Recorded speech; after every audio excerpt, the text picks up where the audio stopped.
welcome back to my channel. If you're new here, I hope you'll stick around. It's really nice to see you. Today I was feeling a little bit, what shall I do? What can I talk about? A little bit, so I thought I'd just have a little chitty chat to you really about loneliness. Yeah, it's not a very cheerful subject. We've had a few like cheerful videos. We haven't had a chit chat for a while, so I thought, why not? So when I first got sick, I lived in Birmingham, which is right in the middle of England, big city. I was a newly qualified nurse, and I had a boyfriend and a lot of friends. I went out dancing a lot, and yeah, just enjoying life. I had a lot of friends, and then I got sick. I couldn't stay where I was living because I lost my job, and it was attached to the hospital. It was like a nursing home. I don't think they have them anymore, but it's like a dorm just for nurses, really, if you picture it like that. And because I wasn't working as a nurse anymore, I had to give up my job. I had to give up where I was living, so I had to move back into my childhood bedroom, which was, you know, it's over an hour away to the city. And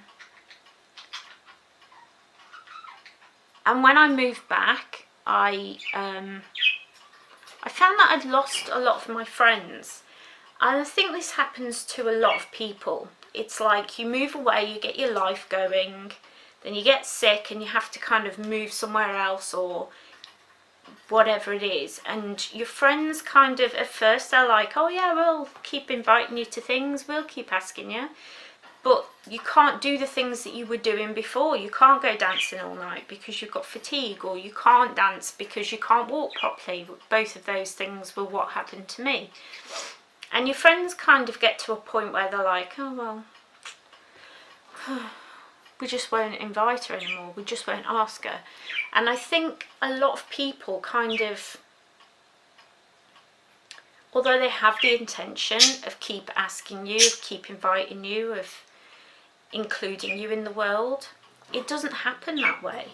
And it's incredibly sad to think about that, really. It's incredibly sad to think, yeah, those people who were my good friends, now I have nothing in common with because I'm sick all the time and I don't feel well enough to go out, or I can't go and do those things that I used to do. And I found I lost a lot of friends. I made some new friends, and I have some good friends now, but they have children or businesses of their own or family, whatever, and so I don't get to see them all that often. And I can literally go weeks sometimes without seeing anyone but my husband Lee.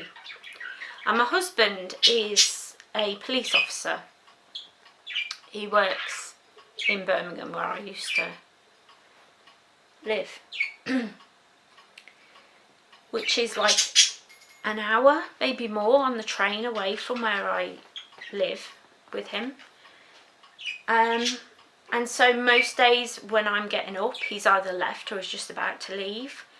And when he gets home, it's like I want to go to bed or I'm in bed.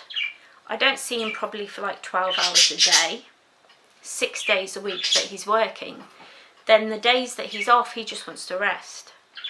And so the life sometimes that you imagine in your head is not the life that you end up having. And I think that's the same for everyone. But when you have a chronic illness, especially me, I'm going to talk personally now. I don't drive. I can't drive. I never learned. Well, I had lessons. Really? Really now you start screaming? That's Finn saying hello. I had driving lessons, but I never passed my test. I never wanted to drive. That was back when I was 17. A lot older now. And so I just don't know how to drive. So when Lee is not here, I am basically housebound. I can't go and visit friends. I can't go out to the shop. My anxiety also stops me from going round to people's houses, you know, just pop round for a coffee. My anxiety has always been at this point where I can't just pop round to somebody's house. It's always terrified me, even when I was a little kid. And it's something that has stuck with me all my life. So most of my time is spent on my own with my dog in my living room.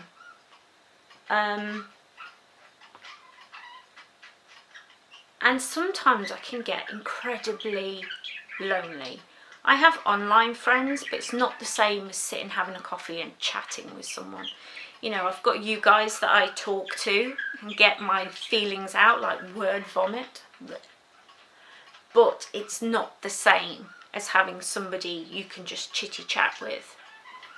And I do have good friends. I'm not putting down any of the friends that I have now because they are incredible.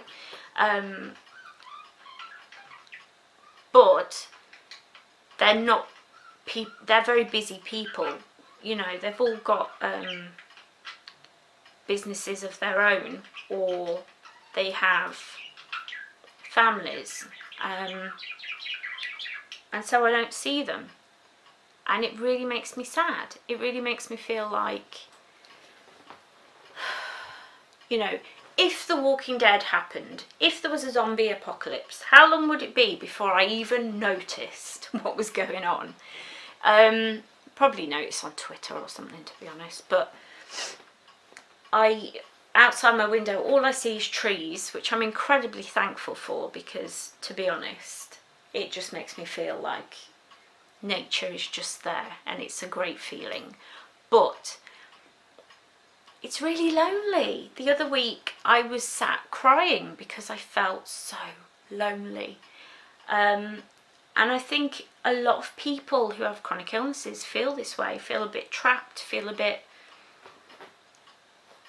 lonely or alone, because it's not easy for the people around you to understand what you're going through.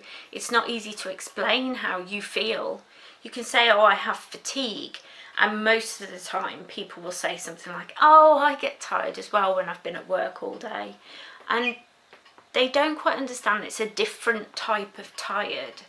It's hard to explain that the tired that we feel is not the same as the tired that other people feel. The pain that I feel is not the same as if you hurt yourself or break a leg or anything. It's just a really strange, constant pain.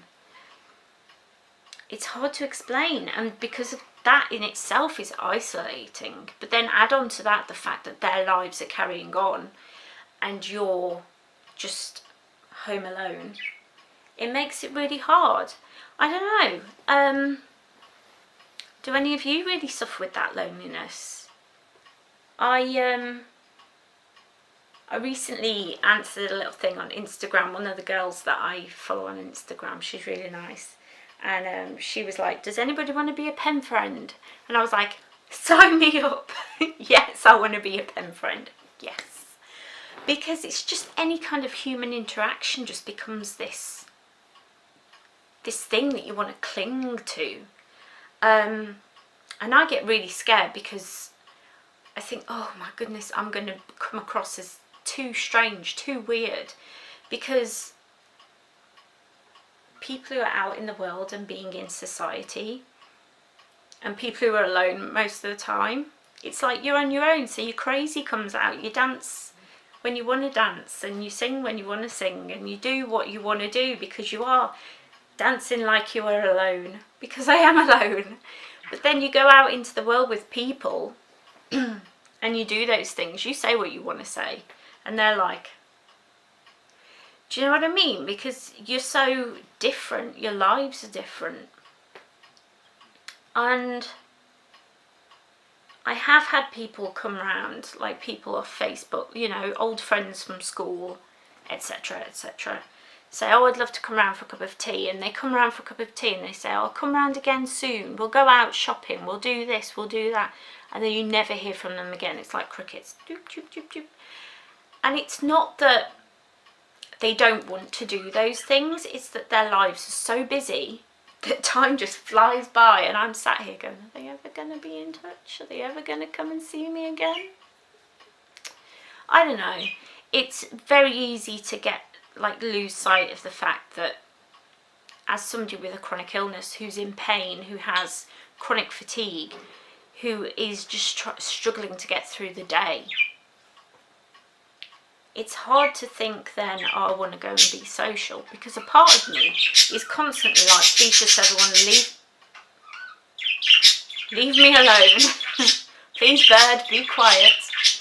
Please everyone leave me alone, because I'm in pain and I feel tired and I just want to curl up and watch Supernatural or read a book. And then the other half of you is like, no, come and see me, come and visit. It's very difficult. I find it difficult. Do you? Is anybody out there that understands where I'm coming from? Do you have a chronic illness? Do you feel lonely because of it? Or out of sync with everyone else? I don't know. Is it just me? Am I weird? The answer to that is yes. Yes, I'm very weird. I am. I mean, I'm going to be honest. I'm going to own it. I'm a weirdo. Be weird though, that's the thing, don't conform. But that's another conversation. I'm rambling now and you're probably thinking, please shut up. I want to go and watch somebody better than you. But I hope you stuck it out till the end of this rambling, chitty chatty video about loneliness and my crazy brain and the thoughts it brings me. I have some fun things planned, like a day in the life of my dog, maybe some cooking things, because I want to try and make some things like snacks and stuff for myself to have that are healthy snacks but don't taste healthy. I mean, I'm not going to get into that, that's another thing totally. Like, healthy food doesn't always taste good. I'm also hoping at some point to, my friend's going to teach me how to do makeup, and I'm going to do how I do my makeup now and then how I do my makeup after she teaches me how to do it properly, because I don't know if you can see my makeup. Let's get this focused-ish. I'm not great. I'm not great at makeup. See? But I do my best. That's all I can do. So those are some things that I've got planned for the future. If there's any videos you'd like to see me do, I'm also going to be starting to do thrifting, because obviously, like I said in a previous video, I want to start dressing vintage, like this dress with a petticoat underneath. I'm going to start thrifting for vintage clothes. So I'm going to start doing some thrifting hauls and stuff like that. So come with me now on this magical journey into getting a new style. I hope you'll stick around, like, subscribe, thumbs up, click the bell and all of that, please, because I really want to get to 100 subscribers.